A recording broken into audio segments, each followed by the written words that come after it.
Polisi akhirnya menangkap dua pelaku yang sempat buron beberapa waktu lalu.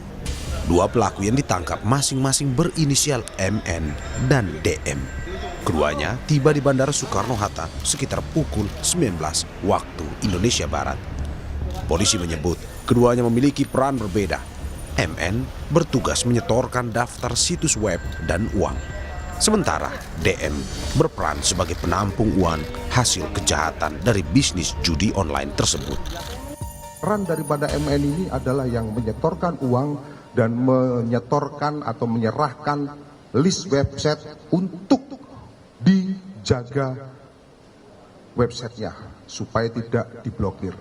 Peran daripada saudara DM itu membantu saudara MN menampung uang hasil kejahatannya. Sebelumnya, polisi menangkap 15 tersangka dalam kasus judi online. 11 orang diantaranya adalah pegawai Kementerian Komunikasi dan Digital. Terkait pola aliran dan sindikat judi online, Pusat Pelaporan dan Analisis Transaksi Keuangan (PPATK) menyebut salah satu modus pelaku judi online mengelabui tim penegak hukum agar transaksi keuangan tak dicurigai. Salah satunya dengan mengumpulkan uang di berbagai rekening bank.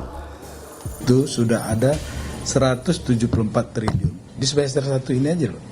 Uang itu datang dari mana-mana, dari berbagai macam rekening, kemudian dikumpulkan di satu rekening pelaku. Bisa juga dari pelaku kirim ke mana-mana, nanti kembali lagi ke rekening dia.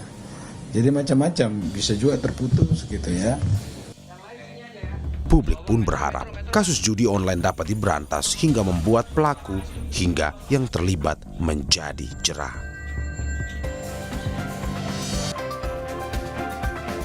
Pemberantasan judi online atau yang masyarakat kenal dengan judol harus dilakukan dari hulu hingga ke hilir.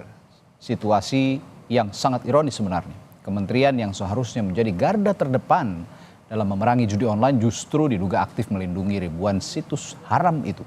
Bagaimana penegakan hukum bisa membuat jera para pelaku dan bagaimana memberantas jaringan judi online ini dari hulu hingga ke hilirnya. Kita ulas bersama pakar hukum pidana Universitas Pelita Harapan Profesor Jamin Ginting. Selamat pagi, Prof. Selamat pagi. Ya, sehat ya, Prof? Sehat, Mas Radit, sehat. Baik, puji Tuhan, alhamdulillah. Nah, dua pelaku yang masuk daftar pencarian orang, Prof. Ini sudah ditangkap lagi kemarin katanya oleh polisi. Ini meskipun juga bukan dari unsur Kementerian Komdiji, tapi ada keterlibatan juga mereka ini bekerja sama dengan orang-orang yang ada di dalam Kementerian Komdiji. Dari sisi ini kalau Anda melihat mungkin nggak akan ada pelaku lain yang terungkap? Ya, saya kira pertama ya, saya melihat ini kasus judol ini atau judi online ini sudah kalau saya katakan sudah merupakan bencana nasional. Anda bayangkan banyak orang yang gantung diri kemarin gara-gara judi online. Ada istri membakar suami gara-gara judi online. Banyak di pihak aparatur negara juga ikut terlibat dalam judi online dengan memainkan pemain dan segala macam. Jadi ini sudah masif ya, sudah masif dan korbannya sudah banyak sekali begitu. Jadi pemerintah harus benar-benar konsisten untuk memberantas, jangan setengah-setengah begitu. Nah, kalau yang kita lihat saat ini ada garda terdepan Komdigi ini ya, yang merupakan lembaga yang harusnya melakukan penutupan gitu ya, pemblokiran begitu. Tetapi mereka menyalahgunakan kewenangannya untuk mendapatkan keuntungan dari orang-orang yang mereka blokir, tapi tidak diblokir karena mendapat suap begitu. Jadi ini saya kira bukan lagi pasal 27 Undang-Undang ITE atau 303 KUHP ya. Ini sudah masuk pasal 12E dan F huruf kecil itu tindak pidana korupsi ini. Karena ini namanya satu bisa masuk kategori pemerasan atau juga penyalahgunaan kewenangan begitu. Jadi kan mereka kan pegawai negeri kan, termasuk juga PNS atau bekerja buat negara. Jadi saya kira untuk pemberatannya lebih baik kalau saya kira masukin pasal tindak pidana korupsi dan bisa menjaring semua orang-orang yang terlibat dalam tindak pidana korupsi terkait dengan pemerasan dan penyalahgunaan kewenangan begitu.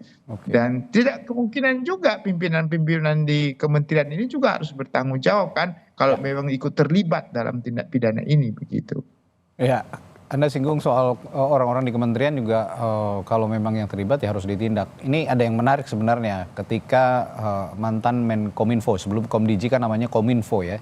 Ini Pak Budi Ari mengatakan bahwa dia itu merasa dikhianati sebenarnya karena itu orang-orang yang sebetulnya ya approve gitu ya untuk membantu Kominfo pada saat itu yang hanya bisa men-take down 10 ribuan situs judi online menjadi lebih dari 10 ribu, bahkan bisa sampai 500 ribu per hari. Nah ini merasa dikhianati, tapi juga di sisi lain malah di dalam ini sendiri yang diminta untuk men-take down lebih banyak lagi situs judi online malah membina begitu, malah melindungi mereka-mereka yang punya. Dengan tawaran-tawaran yang menggiurkan, judi online ini kan punya katakanlah penghasilan haram dalam tanda kutip yang luar biasa besar begitu, miliaran bahkan ratusan miliar bahkan mungkin triliunan gitu. Melibatkan aparat yang ada di dalam kementerian. Secara hukum pidana, memutus mata rantai seperti ini bagaimana sebenarnya dengan tawaran-tawaran yang menggiurkan tadi, Prof. Jamin? Iya, saya kira harus ada konsistensi ya dari Komdiji ini untuk bisa melakukan pemblokiran ya dan juga menutup semua situs-situs. Saya kira dengan adanya ini kan seperti gunung es ya. Kelihatannya sih cuma 12 atau 15 orang saja ini. Tetapi ini kan masif gitu loh. Jadi menurut saya bukan hanya Komdiji, saya juga agak pesimis ya dengan Polda Metro. Pertanyaan saya, kenapa Polda Metro Jaya? Kenapa nggak Barreskrim? Ini kan skala internasional begitu. Harusnya Kabar Reskrim yang bertanggung jawab terkait dengan kasus seperti ini. Mereka, karena ini kasusnya bukan di DKI Jakarta saja saya kira, bukan apalagi level ini kan level kementerian kan. Level kementerian itu sudah nilainya juga saya kira sudah di atas 20 miliar. Jadi sebenarnya Kabar Reskrim yang turun di sini, Kapolri begitu. Ini bencana nasional. Jangan diserahkan kepada Jantarnas di Polda Metro. Ini kecil sekali gitu loh. Jadi saya kira terlalu kecil. Kita nggak peduli, kita tidak peduli terhadap kasus ini. Atau jangan-jangan APH-nya juga ada indikasi ya kemungkinan juga sudah terperangkap dengan bos-bos mafia judi ini begitu. Jadi menurut saya ini sudah menjadi bencana nasional. Makanya Presiden harus turun tangan. Anda bayangkan di daerah-daerah mereka beli slot. Slot itu uang mereka berapa sih? Beli slot judi itu lalu mereka ngutang online. Sudah utang online diperas lagi sama pemberi pinjaman online. Jadi ini kan dua mata sisi, judi online dan pinjaman online.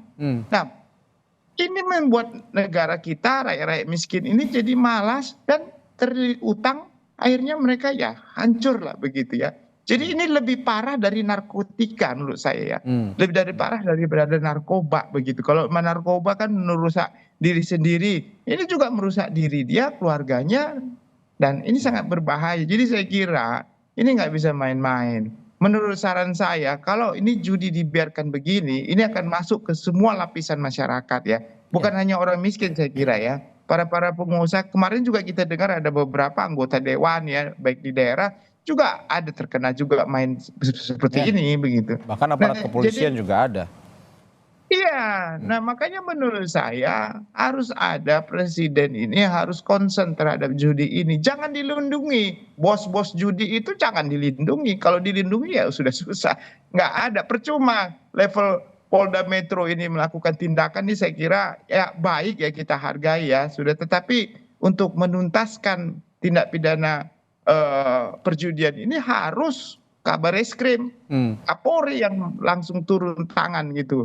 Bahkan orang-orang contohnya di kepolisian yang terlibat dengan adanya penerimaan suap contohnya dari bos-bos harus ditindak juga seandainya ada ya harus dilakukan begitu. Itulah yang harus dilakukan saya kira. Oke, itu tadi penanganan yang setengah-setengah ya publik mencurigainya, publik menduga bahwa besarnya mahar ya dalam tanda kutip yang diberikan para bos-bos judi online atau bandar-bandar judi online ini membuat mereka juga melakukan penindakan setengah-setengah. Katanya begitu dugaannya. Yang saya tanyakan tadi itu, Prof. Apa penindakan yang setengah-setengah ini ya tercermin seperti yang Prof bilang, harusnya di Mabes Polri, di Kabar Reskrim, bukan di Polda Metro Jaya. Ini apakah juga menandakan indikasi bahwa tindakan ini setengah-setengah sekarang dengan konteks yang saya katakan tadi, dengan mahar yang besar, dugaan mahar yang besar begitu? Ya, keuntungan dari judi online itu kan cukup besar. Tadi sudah disampaikan oleh PPATK sampai triliunan.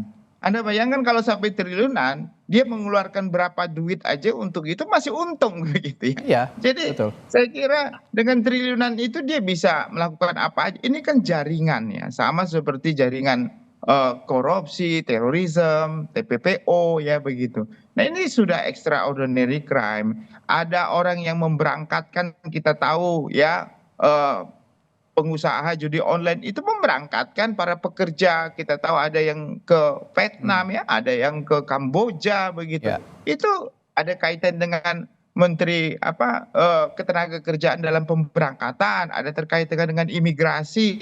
Ini sangat masif. Jadi mereka saya kira sudah terstruktur ya, masif dan mempunyai intelektual yang cukup tinggi. Anda bayangkan bikin situs ini kan nggak gampang, perlu ada orang ahli IT yang benar-benar. Dan saya kira juga Komodigi ini ya juga hati-hati, jangan-jangan yang buat judi online itu harus dicek dulu, jangan-jangan dari dalam juga bisa-bisa menjadi pengaruh juga ya. Selain mereka memblokir atau memberikan, ada juga situs-situs ini yang dibuat di mana, kapan dibuat. Nah ini, jadi saya kira ini sudah menjadi masif ya, harus diperhatikan sama pemerintah. Jangan sampai nanti rakyat kita ini jatuh seperti narkoba gitu ya. Jadi harus ditindak benar-benar ini. Pasalnya banyak sebenarnya Mas. Saya katakan ada pasal 27 ITE, ada 303, bahkan ada kalau penyelenggara negara atau PNS bisa kenakan pasal 2 atau pasal 3 dan pasal 2F terkait dengan pemerasan. Ya. Gitu. Jadi bisa dilakukan. Sekarang terkait komitmen saja ya pemerintah dan ini jangan mau tebang pilih gitu ya Prof ya. Gitu.